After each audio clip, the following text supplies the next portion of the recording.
Financial exploitation in dementia isn't rare, but it sure is quiet. My hot take this week, elder abuse doesn't fall through the cracks. It falls through the silence. We love quoting, "You can judge a society by how it treats its most vulnerable." Cool. So what does it say about us when cognitive decline becomes an open invitation for scams, manipulation, and even family conflict? Banks say it's not their responsibility. Families don't always know what to look for. Systems react after the money's gone. If dementia increases vulnerability, then prevention has to be a shared responsibility, not a shrug. This week, we're asking questions about how does nearly $1 million get stolen from a person with documented cognitive decline, and why does every institution involved assume that it's someone else's responsibility to intervene? When doctors document cognitive impairment, banks see suspicious transactions, and attorneys process documents, who is actually responsible for protecting our vulnerable adults? Why does our system treat financial exploitation as an unfortunate anomaly instead of a predictable risk in dementia? Welcome to the Aging Together podcast. I'm your host, Dr. Pooja Ashok Patel, a double board certified occupational therapist and gerontologist with additional certifications in dementia and fall prevention. This season, we are unfiltered. In this podcast, I interview guests who are experts in their fields or caregivers who are sharing their lived experiences. Let's meet today's guest. To share a firsthand experience, I'm joined by Charles Wallace, author of his first book, The Caregiver's Game: Unraveling Financial Deceit in the Shadows of Dementia. Charles became an authority on elder exploitation and undue influence by living through it.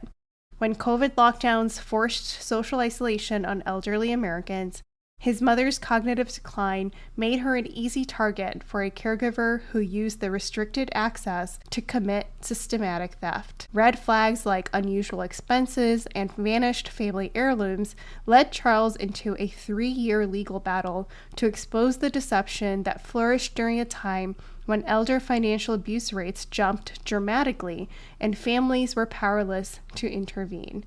Charles, thank you for joining me. Oh, you're welcome. We have had one story of elder exploitation on the show before, and it was heartbreaking, although it was not necessarily related to dementia. Before we get into your 3-year legal battle and everything that you identified and learned, what is your hot take?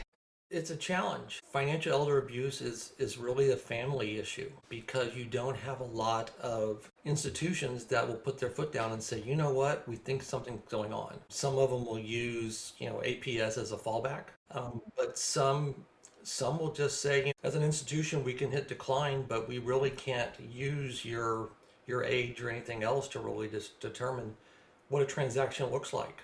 So Yeah. So it's really up to the family, unfortunately. Yeah. Walk us through your journey. Everything from how things started to when you realized something was going wrong and to what ensued afterwards. Sure. Yeah, the time frame was basically 2017 into the early 22. In late 2017, mother's husband had moved out. He had medical issues, and I had gone to visit, noticed that she wasn't eating much, and said, you know what? You live in this condo here. There's a lot of other folks in your age range. You could probably find someone who has a cook, and you could probably share them and have them come in and help you out. And she kind of nodded and said, okay. And at the time, she weighed probably about 95 to 100 pounds. She was about 77 years old and had always been thin, but was a bit thinner than usual. And so she thought about it. And a few months later, my sister tells me, talk to mother today. She has a new friend. Didn't know later on that that's code for you got trouble. So about a month later, I went down to visit. I was up in Southern Illinois and she's down in Texas. And when I opened up the refrigerator, there was enough food in there for a family of 4. Living by herself, she had always eaten pretty light, and so it was definitely a flag. But I was 600 miles away and couldn't do a lot about it. The lady came in, introduced herself. I asked the lady, how about some receipts for these transactions? There's a lot of food. And, well, I work for your mom, and if you want receipts, she's going to have to say it. And I look over at her, and she doesn't say a word. And I knew right then there was a challenge, but I always figured, it would only be maintained to problems within shopping, maybe over shopping, spending, things like that. Never imagined anything bigger. As we went through later in the year, we finally got my mother to a neurologist and took her in, and the caregiver went with us. And they gave her the test, the MOCA test, I think it's called, what it's called. I never saw the results.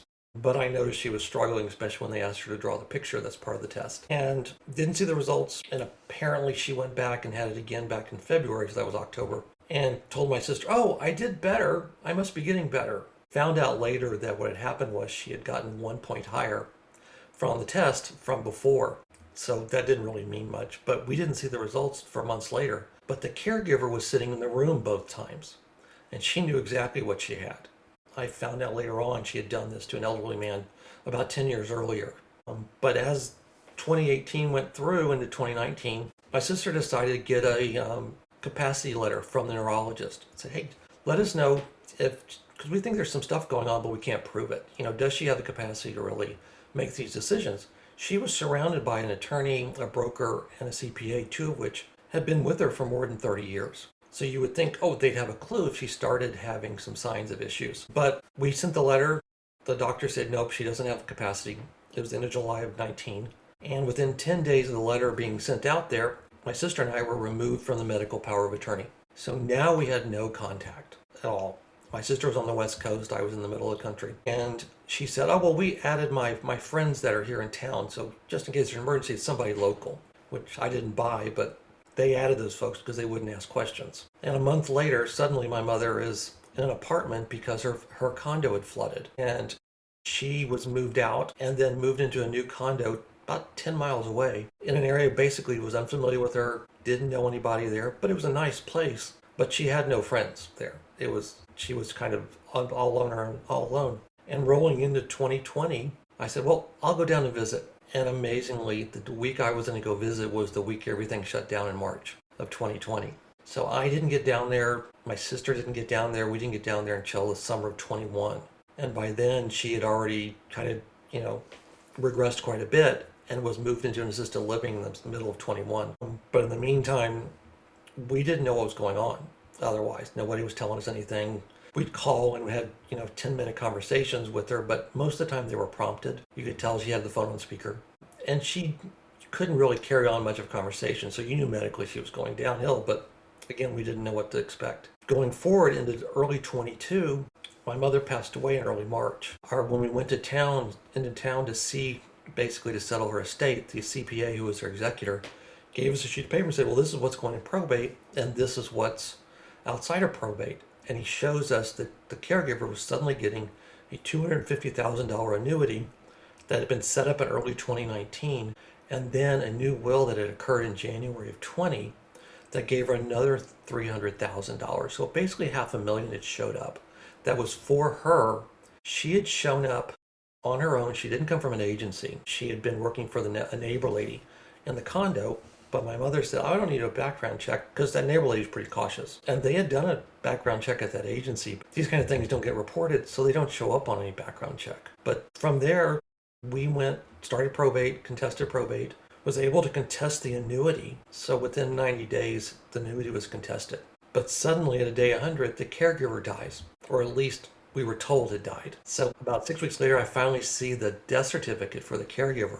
And so she's passed away, supposedly, and now we're having to do probate with her estate, the executor and her daughter, her family. And that goes on for 22 into 24. And through that time, I did all this research, which is what's documented in the book, of looking up receipts, getting information, trying to track what was going on. Because when we went there to go visit, but we went to go handle her estate in March and went to the storage unit, the storage unit that was left was the size of a broom closet.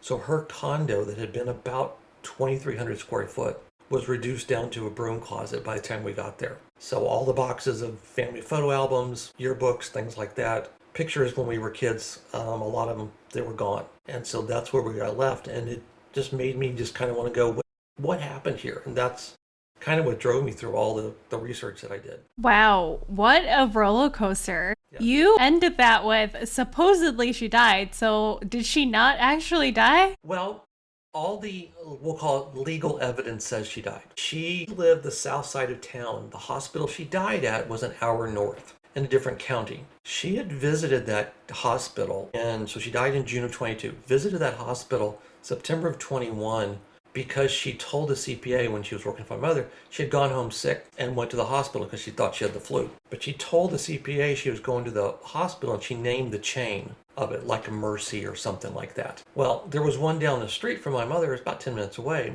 but I found out later that she'd actually gone to the hospital that was half an hour north, which is the same hospital she ended up dying at. And when I got into her email, I was able to get into her email to find out stuff later on. Found out that in November of 21, she'd actually bought a small home that was secluded about 100 miles south of town. And in it, the contract said you can start putting your stuff there if you want. January 1st, she emptied my mother's storage unit, convincing the CPA the kids didn't want to pay for the furniture to be moved. So they supposedly gave it to charity. She gets a U-Haul, has it for 3 days, puts 460 miles on it, and leaves it south of town in what looks like the middle of nowhere until I get into her email and discover the contract for this home. The home was about 15 minutes south of where that U-Haul was left. So that house was about 800 square feet. Never gotten into the house, never seen in the house, but a lot of other fishy, we'll call it fishy things went on that give you the suspicion that she might have done it. Also, she was able to get, while she was working for my mother, get them to pay her almost $30 an hour for caregiving. She had no credentials. She just walked around in scrubs all the time. And so she grossed close to $300,000 a year for a little over 3 years. So she had the means if she was to pull something off. And then also, after she passed, I called the crematory, because that's where supposedly she went, asked if they ever weighed the bodies before they processed them. Amazingly, the crematory said, yeah, we do actually. I said, could you look up the weight for this one individual? Called back the next day and they said, yeah, she was about 200 pounds. So that's interesting, because that's about 70 pounds heavier than her normal weight. So that's my best clue right now. I can't see medical records because of HIPAA, so I'm kind of at a wall right now. Wow. I feel like that took me on a journey of the roller coaster you must have felt in those years. So many gaps there. I feel like so many places where someone dropped the ball. Talk me through those instances where you feel along the way when you started feeling like something's not right. Who do you think in those moments would have been the person or the professional to maybe be like, something's off? There were several. Because she had worked with the broker and the CPA for over 30 years, they were familiar with her. In fact, the broker in 2017, so a year and a half before the caregiver showed up, had called my sister once and said, your mom seems to be having some challenges with numbers. So you might want to, check into it. Then 2 years later, when we said something, he, along with the CPA, cut us off from telling us anything. So I believe the three of them, along with the attorney, were all groomed essentially by the caregiver. But the CPA was paying the bills. He saw the credit card statements. He could see the change in transactions. The total dollar didn't change much, but you could see the shopping was different. $500 regularly spent at Target, every 10 days or so. What 80-year-old woman needs that much Target? There was the attorney even was suspicious when he set up the annuity and the second will. He went online and actually looked up elder abuse in the chat rooms with other attorneys, received feedback, and in response to that went to another doctor that was a friend of my mother's and had him write a letter of capacity. Well, that doctor was a general practitioner doctor, and the letter was suspicious because have you ever seen a doctor letter written in all caps and misspelled?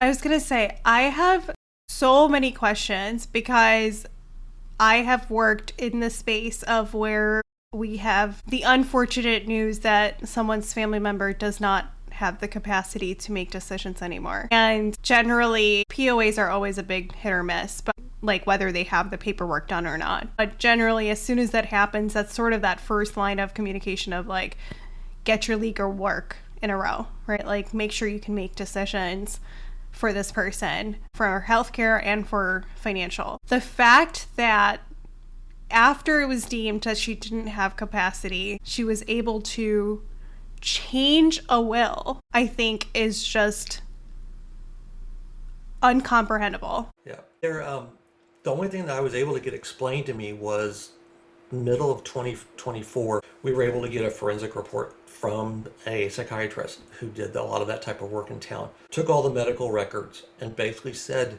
in cases like this, you have at times the person will be somewhat social for a short period of time. And she was able to be social enough that to tell them that she was fine, that she could do it. I know the caregiver was probably prompting her. I know the caregiver was at times probably speaking for her and working with these other professionals. But it was amazing. The CPA in the middle of the summer of 2019, before we got that capacity letter, I actually had a conversation with my sister, and he replied to her, well, it's not like she's drooling.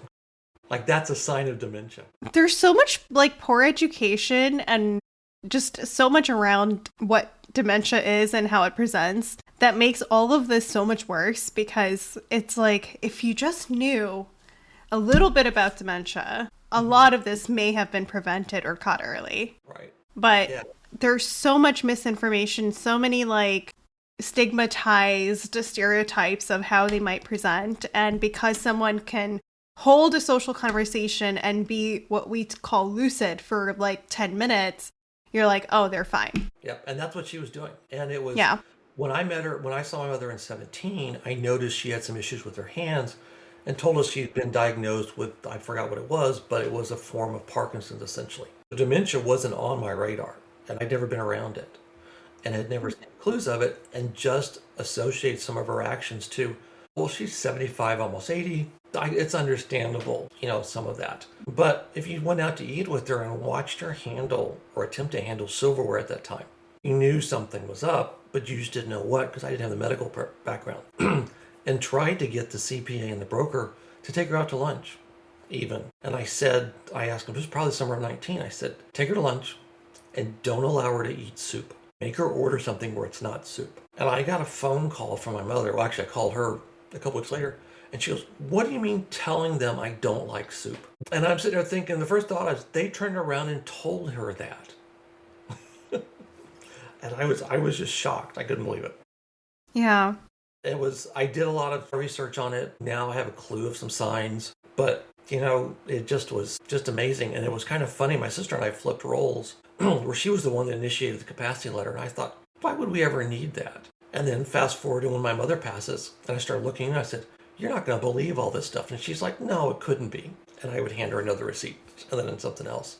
And so I was the one that kept proving it. But yeah, it was just a crazy ride. You said that you're just starting to get to some more details. Is it still an active legal case, or were you able to close up some of those loops after all of that? It's not an active case. Probate finally settled. We settled with the estate. We were able to knock it down a considerable amount, and that's closed. But I've been talking to a number of folks around the country as far as researchers for dementia, and they've given me some different ideas to research potentially. What are you researching? Like, what's your goal with this? One of them is I want to actually make something happen as far as in the financial world, so that you have tools that can help prevent you as a family from having this situation, since that is something that the institutions on their own won't do naturally because of regulatory regulations. There's some software technology out there now that'll do it, but things that the banks can do, I'd like to see and pursue those kind of things. So it's not quite, we'll call it the political realm, but it's probably close. Yeah, like set together some sort of regulations or stepwise process to help people identify these sorts of issues. Yeah, something that say a banker could have a dashboard, or even a dashboard that would be available to the client, so that the client could share the logins with their family so they could see things. Something as simple as their transactions have changed. Now they're getting a bunch of declines on their credit cards, where historically they've never had declines. Well, that information doesn't stay on your statement. It only shows up as an email or a text notice. You have a caregiver that's watching your technology and they delete it. If you have someone else taking care of your bills, they never know the transaction ever occurred. So you don't know anything and the bank won't tell you anything. And so there's no way to have a red flag. So that's something that's simple that you could have. Yeah. I also think there needs to be more regulation around who can be determined to have access to things, right? Like, this caregiver wasn't credentialed. She wasn't hired through an agency. She had this history of doing this before. And so ideally, when she got things switched over to her name and her access, things should have flagged in some capacity. She never went that far. She never got access. The only thing that occurred was she was able to get her email put on my mother's accounts. Otherwise, she never had login access to any of the tools. She had the credit cards in her hands and would go shopping with the credit cards in her hands. Got it.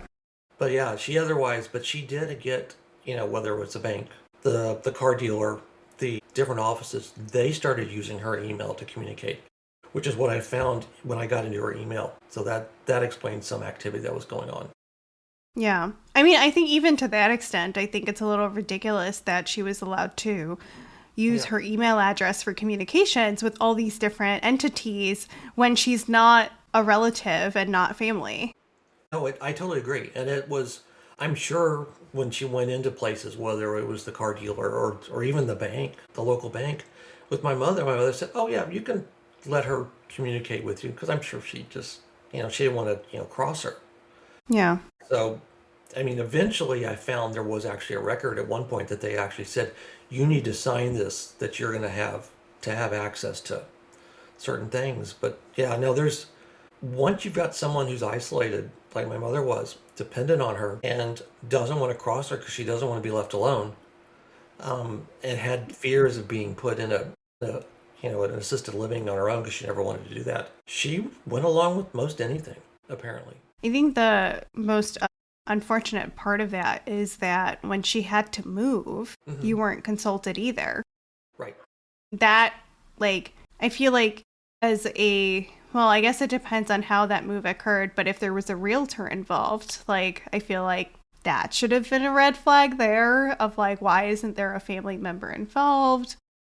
It was amazing because when she was out of her condo at the new condo, and she finally decided she was going to not move back. And I finally saw pictures later on, and there was no reason for her not to have moved back. And she'd been there since the mid-90s. She actually paid the caregiver basically a commission to work with a real estate agent to sell the condo. And what was funny is the real estate agent was so intertwined with this caregiver that when Adult Protective Services visited in early 2020, the letter that was given to Adult Protective Services that said this is how everything's going to be resolved looks like it was signed by my mother poorly, but it was written. There's no way my mother could have cognitively written it. I found out later that the real estate agent actually wrote it and wrote the letter of what my mother was giving to the APS folks for how she was going to handle things going forward. So it was that this caregiver was playing quite a story as far as intertwining folks. Holy moly. There's so many gaps here. I mean, she shouldn't have even been allowed to sign anything. I mean, that's where it's all these things that don't get caught, but then you start getting caught in this web of how many people are involved, how many people are involved in it, right? Are they in on it? Are they just buying the story that the caregiver is providing? Why are they buying that story without any checks and balances, right? There's just so many questions, and I'm sure you have a million more than I do as the son. And I, as a provider who works with older adults, I mean, who is, fairly knowledgeable of the medical side of stuff here, it's that should have just never been allowed. A lot of those things just should have flagged and not been allowed. But like you said, there's a growing rate of isolated older adults. And unfortunately, this is why it's so difficult for families to hire out care, because they don't trust them. Right. Yep. No, it's hard. And she, like I said, she came in. My mother didn't even want to do a background check because she assumed the neighbor lady had done it. What we didn't know at the time was that the neighbor lady's adult daughter, was showing up every day, random times, checking in on them. Then started putting cameras up and had already put things in a safe. So she was making it so they were being watched, which is why the caregiver wanted out of there and wanted to find someone like my mother who didn't have anybody watching. Yeah. You mentioned APS showed up. What was that about? Who called them? What did they find? It turns out it was funny. There were 4 banks involved. And two of them called APS and the other two did not. And one of them, they were all based on the transactions from the amount that they were paying the caregiver. And when they came in, there was no apparent interviewing of, are you safe? Well, I guess they kind of said that, but basically what's going on, because they didn't have any red flags whatsoever that my mother had any issues as far as anything going on. It was bizarre reading the information. So they did, like I say, it was twice for financial transactions that they showed up, and that was yeah, so many gaps. What do you feel like I said, this is a growing concern with how many elder adults we have who are isolated from their children, just geographically. Based on your experience, what do you wish more of these children knew to look for or do or put in place so that this doesn't happen to them? It's a combination of things, really. It isn't one just, you need to be there present in the location in some way, somehow,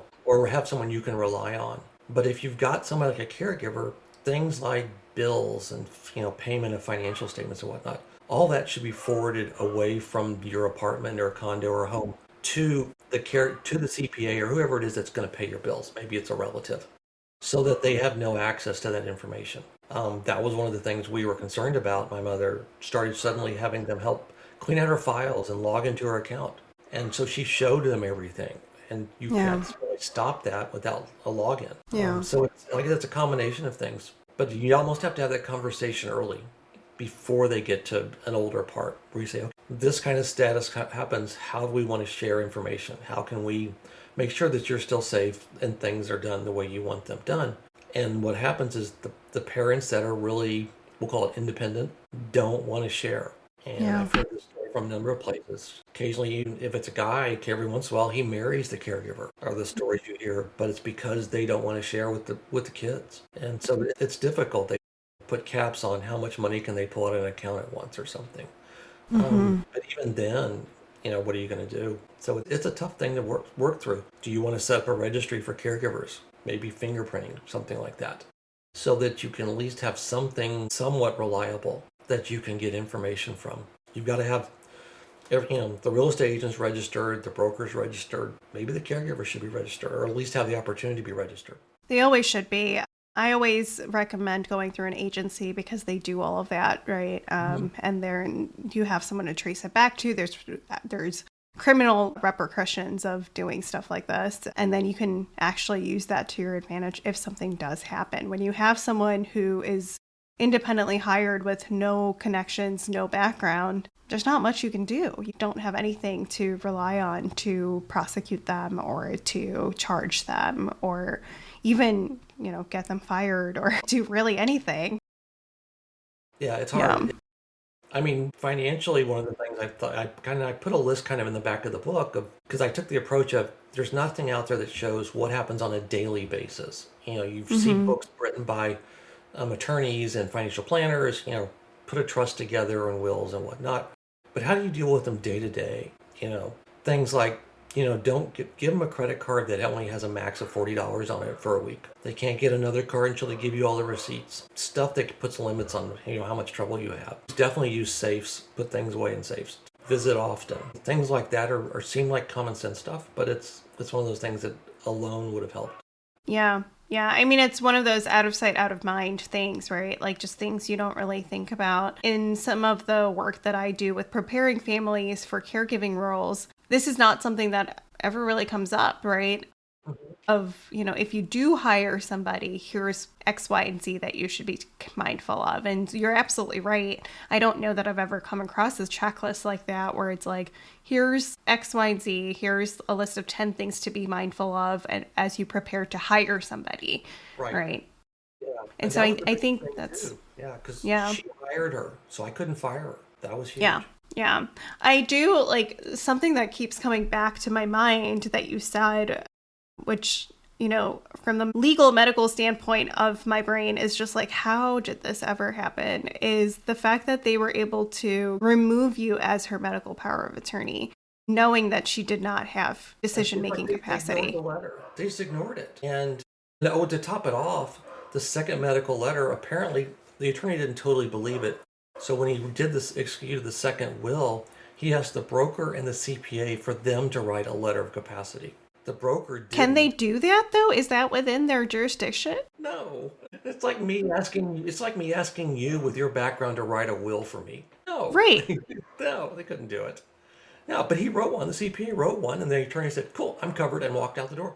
Did you take them to court? Like, I feel like they all acted in negligence. No, well, the CPA becoming the executor, I really couldn't do anything because when I contested the will, it was basically me against him representing my mother's will. So I was kind of trapped in that aspect. The broker and the attorney both are in the process of basically retiring. So the only thing I could really do, because my mother was using the executor and we were a third party by law. So I couldn't really say I was harmed. So I couldn't. Well, you weren't, but your mother was. Right, but I didn't represent my mother. The executor did. And he didn't think anything was wrong. What a mess. I feel like I applaud you for getting in there and really trying to put the pieces together to figure out what actually happened. And, I'm sure that's a puzzle that's never going to be done completely. But I hope that you found your way to at least getting as many of the pieces as possible so that you get somewhat of what the picture looks like. Yeah, I think I did. So it's, got the little question, but, I can live with that. Yeah. Is there anything that I haven't asked you that you want to talk about or share regarding your experience? I don't think so. I think we've covered most of it. It's, do you want to approach the day-to-day investigation part, or you want to approach the medical part that was really ignored, or is, the conversation of how do you intertwine those three areas of medical, financial, because they're silos. And there's laws in place that kind of keep them silos. Yeah. And so you've got to have a family member that's interested in combining it. Like I said, I know there's some tools out there that are looking to combine that information, but part of it begins with, will your elder person play along with it? Will they do it? I mean, so it's tough to do. So it just depends. And having the conversation early on is probably the key. That and one of my go-to advice is always to make sure that your medical power of attorney and your financial power of attorney are two different people, because it becomes a conflict of interest very fast, very quickly, and increases the risk of things like this with exploitation. And so having two separate spearheads for those two things can be extremely beneficial. And of course, you want to make sure that they can talk to each other, they can communicate if needed, but one person shouldn't hold all that power to control both your medical stuff and your financial stuff. Yeah, we had it separate, but we just didn't have to say. Yeah. Well, once they removed you, there's not much you could have done. But they didn't put the CPA on it. It was two other people but they just wouldn't speak up because they never visited. So it was kind of a paper Goodness. Wow. Well, thank you, Charles, for coming on and sharing your story. Every time I hear one of these stories, it's so upsetting. And I wish we had better systems in place to kind of prevent this. And hopefully you'll find something and build something that really tackles that, at least on risk assessment and when to report or when to identify a red flag and things like that across the financial sector so that more accountants and planners can pick up on that kind of stuff. Hopefully so. Yeah. Well, thank you so much. You're welcome. Thank you for listening to the Aging Together podcast. If today's conversation helped you, please follow the show, share it with a friend, or leave a quick rating or review. Your support keeps this podcast free, ad-light, and growing. Until next time, let's keep learning and aging together. Take care.